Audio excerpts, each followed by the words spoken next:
Aamuuni saapui se valkoinen kaunotar, kuin tulevaisuus itse, niin hiljaa hurisi vaan. Sanoivat, nyt alkaa uusi aika, sähköllä kulkee lujaa. Ja minä uskoin taas, kun lapsi joulupukkiin vaan. Mut sitten poksahti ikku ja valo vilkkui punainen. Kojelauta kertoi, huoltoon vie, on aikasi tullut sen. Hyundai sanoo, harvinainen vika, ei huolta lainkaan. Takalasi kurassa mä mietin hiljaa, olenko onnekas vai vain yksi niistä monista vaan.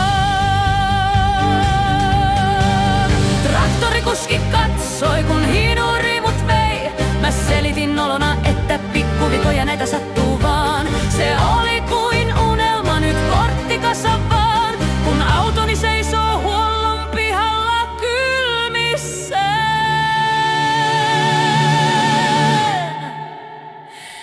Ja sehän poksahti ikkuu, kuin sydän ois särkynyt.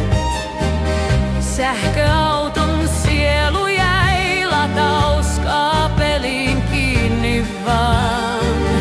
Huolto hurrasi ja sanoi, laitetaan jonoon vaan. Työtä aina tarvitaan.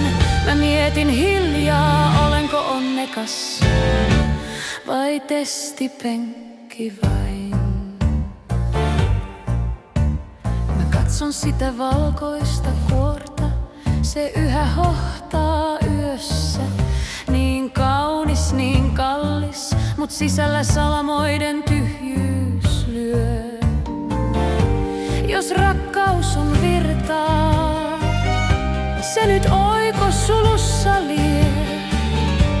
Mut ehkä joskus vielä se kulkee taas ja tie vie. Niin poksahti ikkuu ja sydänkin vähän sen. Kojelauta vilkkuu kuin joulupuu taas uudelleen. Hyundai sanoo, harvinainen, mut mä en oo varma lainkaan. Ehkä todella olen onnekas, kun vielä nauran vaan.